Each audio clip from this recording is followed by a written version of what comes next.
A dog from the village doesn't belong in a lion's palace. You took my Cold, weakness. gray mess. Outside the giant glass towers of the Tejo group, a girl named Maiwan stood alone. She looked small and weak, holding a simple wooden lunchbox. For 3 years, she was the secret power behind Tejo's success. She had worked dangerous jobs and sold her family's land to pay for his dreams. Today was their anniversary, and she had come to celebrate. The heavy doors hissed open. Tejo walked out, looking like a king in a suit that cost more than a village. At his side was Doa, a rich heiress dripping in diamonds. When Tejo saw Maiwan, he didn't feel love. He felt ashamed. He didn't see the woman who saved him. He saw a peasant who made him look bad. With a cruel laugh, he kicked the lunchbox out of her hands, scattering the rice into the mud. "A dog from the village doesn't belong in a lion's palace," he said. His voice was as cold as the rain. Maiwan did not cry. She looked at the broken wood and the ruined food. She thought of the 3 years she spent in silence, hiding her true identity to test his heart. He had failed. She looked up, and for the first time, her eyes weren't soft. They were like daggers. Tejo didn't know it yet, but by breaking that lunchbox, he had just broken the only thing protecting him from a goddess's rage. Doa stepped forward, her sharp stiletto heels clicking on the pavement. She looked at a deep, dirty puddle blocking her way to her luxury car. She didn't want to ruin her white shoes. Tejo, eager to please his new rich girlfriend, grabbed Maiwan by the hair and forced her down into the freezing mud. "Make yourself useful one last time," Tejo growled. He forced Maiwan to act as a human bridge. Doa stepped onto Maiwan's back to cross the puddle, purposely grinding her sharp heel into the back of Maiwan's hand. Blood mixed with the muddy water. As the luxury car sped away, splashing Maiwan with more filth, she slowly stood up. She didn't look like a victim. She looked like a hunter. She whispered into the wind, "Tejo, you took my kindness for weakness. Now, you will learn the price of a queen's blood." The ordinary life test was over. The dragon was awake, and she was coming for her throne. Maiwan stood in the cold rain. The water was freezing. It ran down her face like tears. She did not cry. She looked at the ground. Her lunchbox was broken. The white rice was in the mud. For 3 years, she worked very hard. She worked 2 jobs so Tejo could eat good food. She sold her mother's jewelry to pay for his business. She gave him everything. "Tejo, look at me," Maiwan said. Her voice was quiet but strong. 3 years ago, you were poor. You had no shoes. You had no hope. I worked all day to buy you your first suit. I gave you my money because you promised to marry me. Do you remember that promise?" Tejo fixed his silk tie. He looked at her with mean eyes. He did not see the girl who saved him. He only saw a poor girl in a dirty dress. He thought she made him look bad. He let out a loud, cruel laugh. "A promise," Tejo said. He stepped closer. He whispered in her ear, "That was not a promise, Maiwan. I used you like a ladder. Now I am at the top. You are a silly peasant. I am a billionaire. I would never marry a girl who smells like hard work." Doa stood next to him. She had a mean smile. "Oh, Tejo, do not be mean to the help," she said. She opened her expensive bag. She took out a $100 bill. She dropped it in the mud. "Here, go buy a new lunchbox. Your dream is over." Maiwan did not look at the money. She did not look at Doa. She looked straight at Tejo. The kindness in her eyes was gone. Now, her eyes were cold and dark. Tejo felt a little bit of fear, but he did not know why. "You are right, Tejo," Maiwan whispered. "The dream is dead. But you forgot something. I built this palace for you.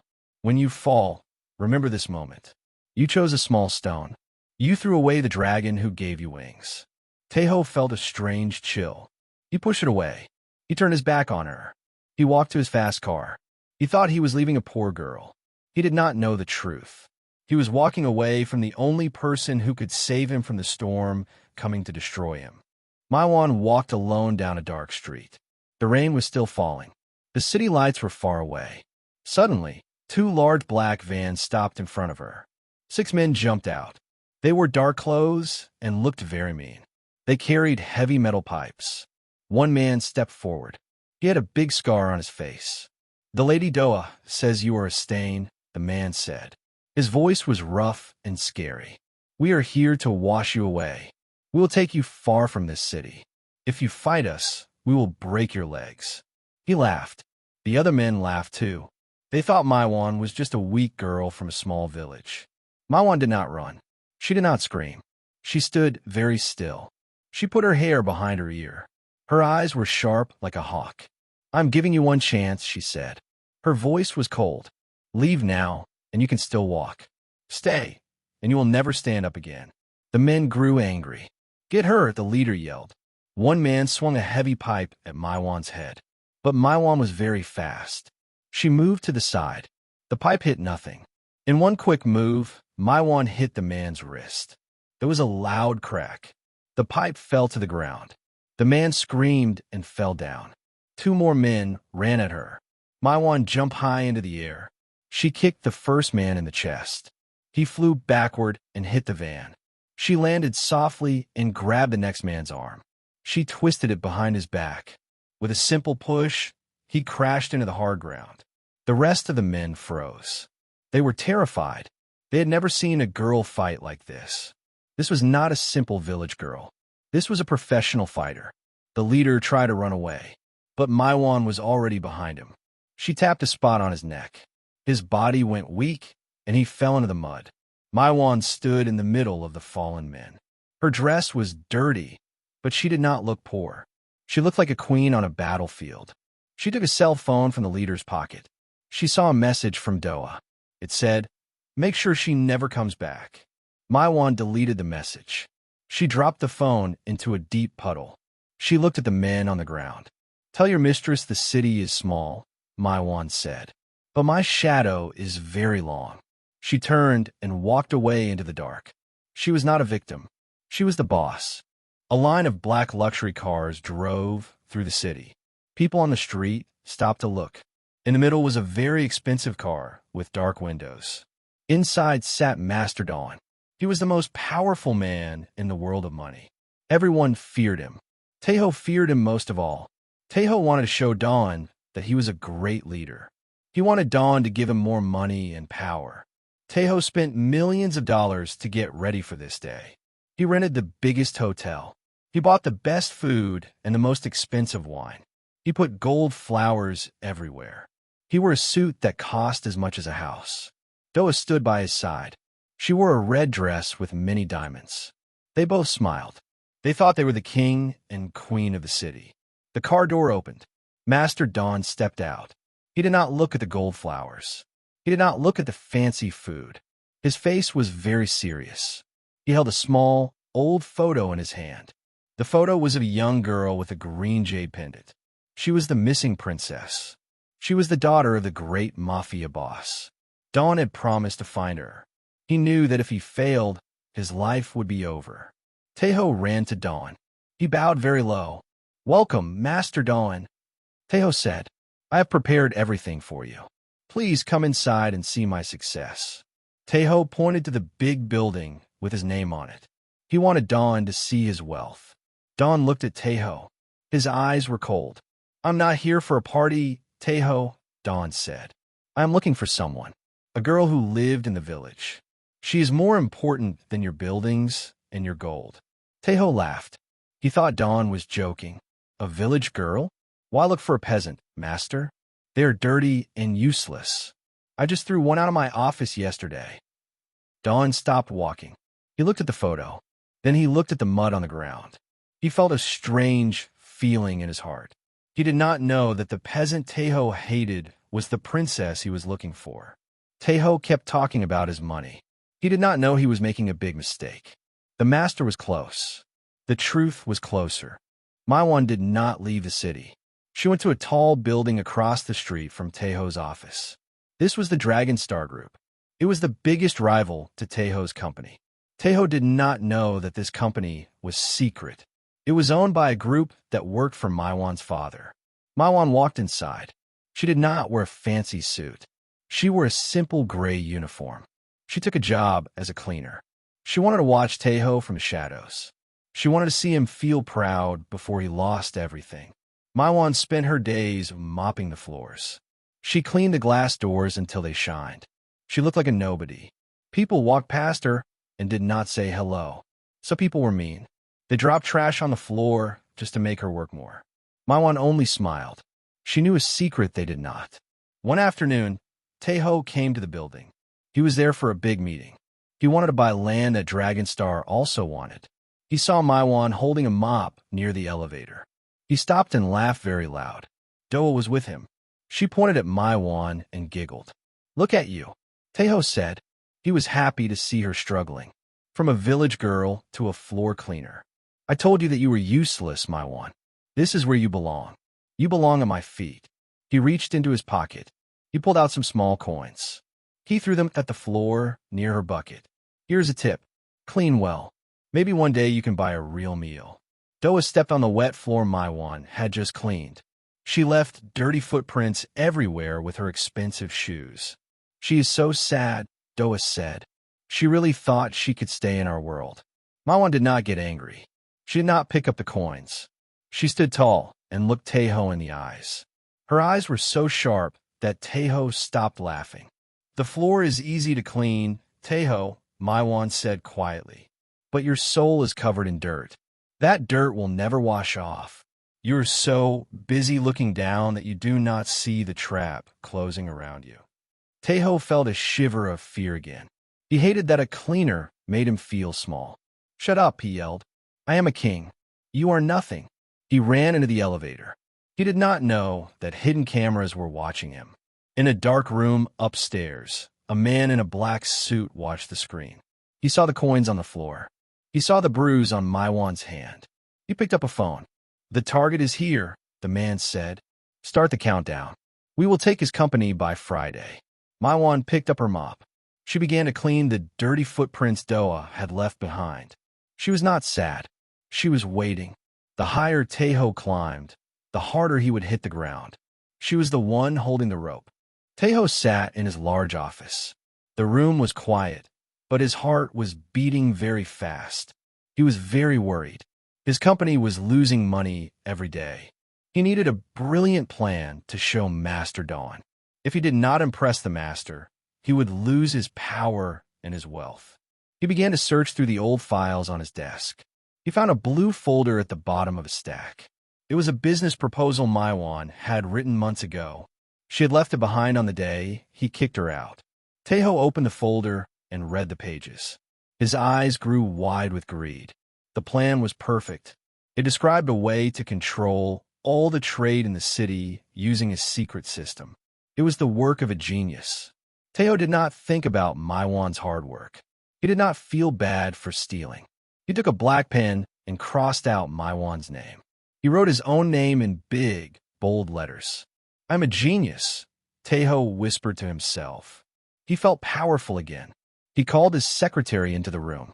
"Send this to Master Dawn right now. Tell him I created this plan all by myself. Also, book the biggest ballroom in the city. We are having a gala to celebrate my new invention." Later that day, Taeho met with Master Dawn. He acted very proud and arrogant. He acted as if he had spent years working on the blue folder. Dawn looked at the proposal. He saw the smart logic and the hidden codes. His heart skipped a beat. These codes were secret. Only the Mafia King's family knew how to use them. Dawn looked at Taeho's smiling face. He knew Taeho was too greedy to be this smart. "You wrote this, Taeho?" Dawn asked. His voice was very low and serious. "Yes, master." Taeho lied. He held Doa's hand tightly. She looked at him with pride. "It was very hard work, but I did it for our future. I want you to be the guest of honor at my gala tonight. I will show the plan to the whole world." Dawn nodded slowly. "I will be there," he said. He watched Taeho walk away. Dawn's face became very dark. He knew the trap was set. Taeho had stolen from a dragon. Now, the dragon would come to collect the debt. Taeho spent the rest of the day laughing and drinking. He felt like the king of the world. He did not see Maiwan in her gray uniform across the street. She was watching him through the window of the rival building. She saw him holding her blue folder. A cold smile touched her lips. She had left that folder on his desk on purpose. It was not just a business plan. It was a list of all Taeho's crimes hidden in a secret code. By showing it to Dawn, Taeho was giving the master the proof to destroy him. Celebrate while you can, Taeho, Maiwan said to the empty room. Tonight, the whole world will see what happens to a thief. Maiwan walked into a famous jewelry store. She wanted to buy a small gift for a friend. She was still wearing her gray cleaner uniform. The shop was very bright. It was filled with gold and shiny diamonds. The rich people in the store looked at her with mean eyes. They thought she was too poor to be there. Suddenly, the door opened. Taeho and Doa walked in. They were there to buy jewelry for the big gala. Doa saw Maiwan and started to laugh. "Why are you here, cleaner?" Doa asked. "You cannot even afford to look at these diamonds." Taeho shook his head. "She is probably here to steal something," he said. He looked at Maiwan's neck. He saw a green jade pendant hanging from a simple black string. "Look at that ugly rock. It looks like a cheap toy from a village market." Doa reached out. She grabbed the pendant. She tried to pull it off Maiwan's neck. "This is so ugly. It hurts my eyes just to look at it. I will give you $10 for it. Then I can throw in the trash where it belongs." Maiwan did not move. She was not scared. "You do not have enough money to buy this, Doa," she said quietly. Doa got very angry. Her face turned red. "I have millions of dollars. I can buy this whole store." She turned to the store owner. He was an old man with white hair. "Hey, how much is this cheap green stone? I want to buy it and break it right now." The store owner walked over. He looked at the jade pendant. Suddenly, his face turned white. His hands began to shake. He pulled out a special magnifying glass to look closer. He saw a tiny, hidden mark. It was shaped like a dragon's claw. The owner dropped his glass. He ignored Doa and Taeho. He fell to his knees in front of Maiwan. "Great mistress," he cried out. "I did not know you were here. Please, forgive me for not greeting you at the door." Taeho was very confused. "Old man, what are you doing? That is just a poor village girl." The owner looked at Taeho with anger. "You fool. This is not just a stone. This is the Imperial Dragon Jade. It belongs to the king of the underworld. There is only one in the world. It is worth more than all of your companies. Anyone who touches it without permission is in big trouble." Doa quickly let go of the pendant. Her face was full of fear. Taeho stepped back. His heart was racing. He looked at Maiwan. She was standing tall and calm. "I told you," Maiwan said.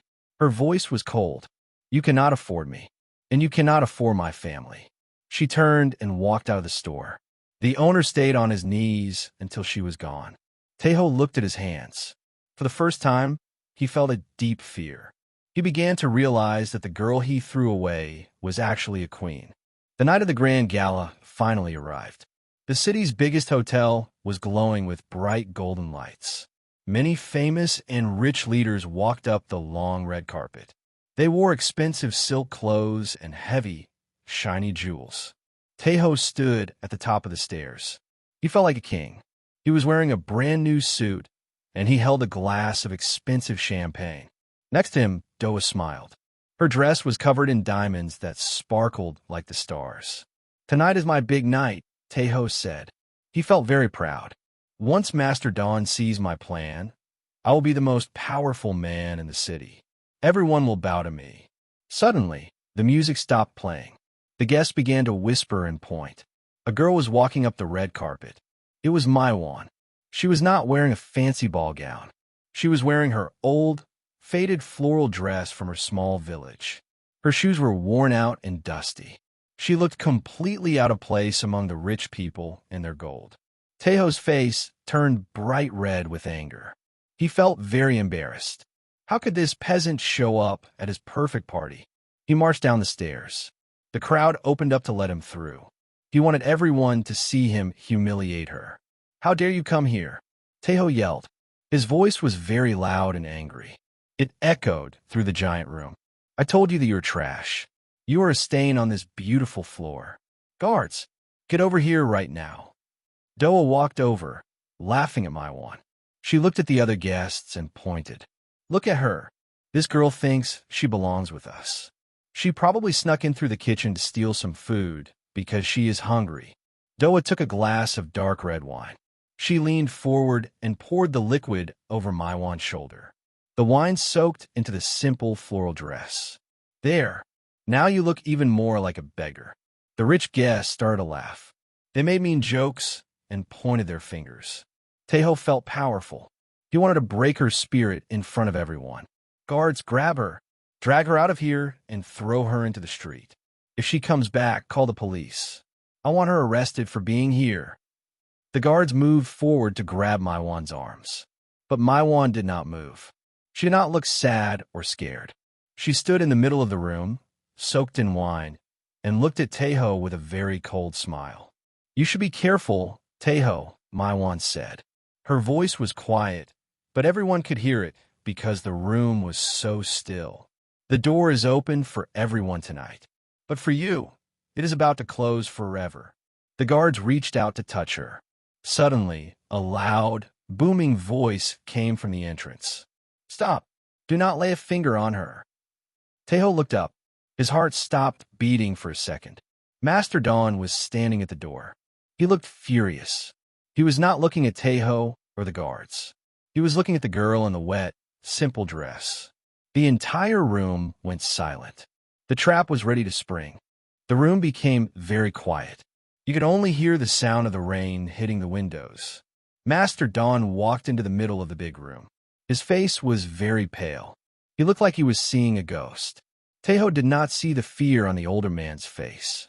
He thought Dawn was angry at Maiwan for being there. Master Dawn, you are just in time, Teho said with a big smile. He pointed his finger at Maiwan. I'm so sorry this trash ruined your night. My guards are taking her away right now. I will make sure she is punished for coming to our party. Doa nodded her head. Her eyes were mean. Yes, master. She even tried to steal a jade necklace. She is just a common thief. Master Dawn did not look at Teho. He did not look at Doa. He pushed the guards away with his own hands. He walked straight toward Maiwan. He looked at the red wine on her dress. He looked at the red mark on her hand where Doa had stepped on her. His eyes filled with terror. His whole body began to shake. Suddenly, the most powerful man in the city did something that shocked everyone. He dropped to his knees. His knees hit the hard floor with a loud thud. He put his forehead against the ground. The rich guests all gasped at once. Teho's glass of champagne fell from his hand and broke into tiny pieces on the floor. Great mistress! Dawn cried out. His voice was shaking with fear. Please forgive this useless servant. I have been searching the world for you. I did not know you were being treated so badly. If I had known, I would have burned this building to the ground to protect you. Master Dawn reached out with hands that would not stop shaking. He gently took Maiwan's bruised hand. He kissed it with a lot of respect. He acted as if she were a queen. Great mistress, tell me what to do. I will destroy everyone who touched you today. Teho felt the room spinning. His legs felt weak like water. Master, what are you doing? He asked, his voice shaking. She is just a girl from the countryside. She is a nobody. Dawn looked back at Teho. His eyes were full of pure anger. You fool, Dawn yelled. She is the only daughter of the Dragon King. She is the boss of the largest empire in the world. My company, your company, and this whole city belong to her family. You did not throw away a poor girl, Teho. You spit in the face of the queen. Doa fell to the floor because she was so shocked. Teho looked at Maiwan. She was no longer just a girl in a wet dress. She stood very tall. She looked down at them like they were tiny bugs. The cold smile on her face was the scariest thing Teho had ever seen. The trial is over, Dawn, Maiwan said. Her voice was calm, but very scary. Stand up. We have a lot of trash to clean up tonight. Teho's mind was breaking. He looked at Master Dawn, the man he had begged for help for many years. Dawn was still on his knees. He was shaking. He was waiting for Maiwan to speak. Teho finally understood the scary truth. The man he thought was the master was actually just a servant to Maiwan's family. The person Teho had treated like dirt was the one who owned everything. It cannot be true, Teho whispered. He looked at the blue folder in his hand. This was my plan. I am the boss of this company. Maiwan walked toward him. Every step she took made a splashing sound from the wine on her dress.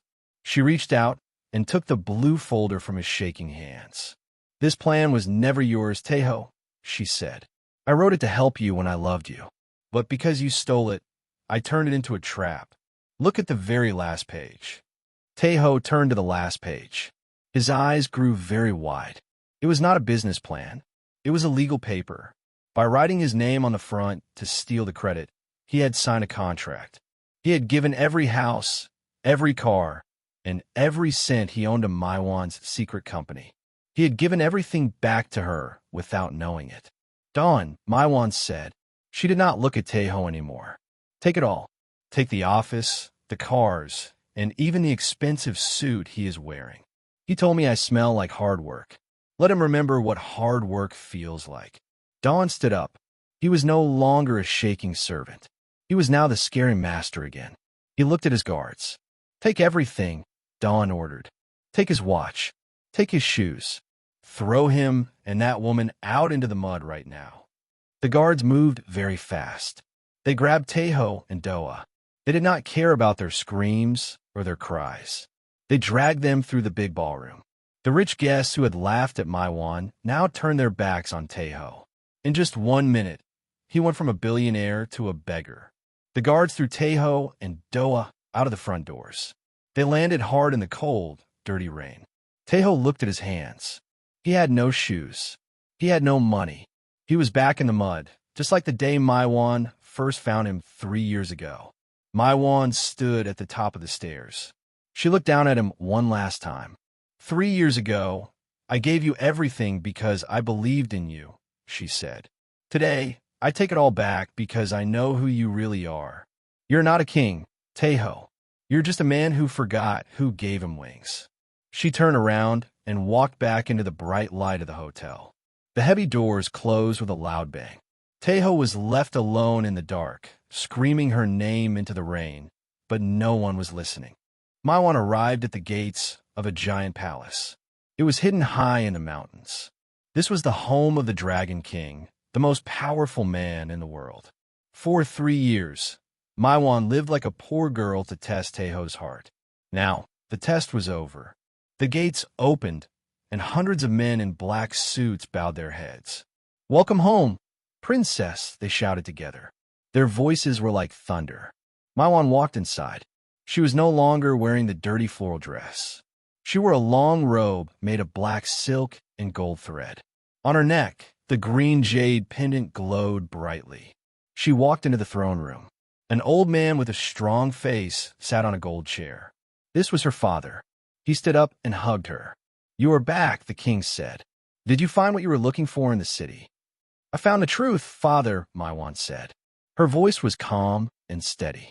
I found that some people are like gold, and some people are like dust. I am ready to take my place. The king smiled and placed a heavy crown on her head. It was shaped like a dragon. At that moment, Maiwan became the queen of the empire. She sat on the throne and looked at the large screens on the wall. The screens showed Taeho. He was sitting on a sidewalk in the rain, begging for a piece of bread. He looked miserable and small. A phone rang on the table next to her. It was Taeho. He had found a way to call her one last time. Maiwan picked up the phone, but did not speak. Maiwan, please. Taeho cried through the phone. He was sobbing. I am sorry. I was wrong. Please give me one more chance. I love you. I will do anything to be with you again. Maiwan looked at the crown in her reflection. You don't love me, Taeho, she said. You love the power I gave you. But that power is mine. And now, I'm using it to make sure the world forgets your name. She hung up the phone and broke in her hand. She looked out at her kingdom. The girl who sold jewelry to buy a man a suit was gone. The queen had arrived, and her reign would be legendary.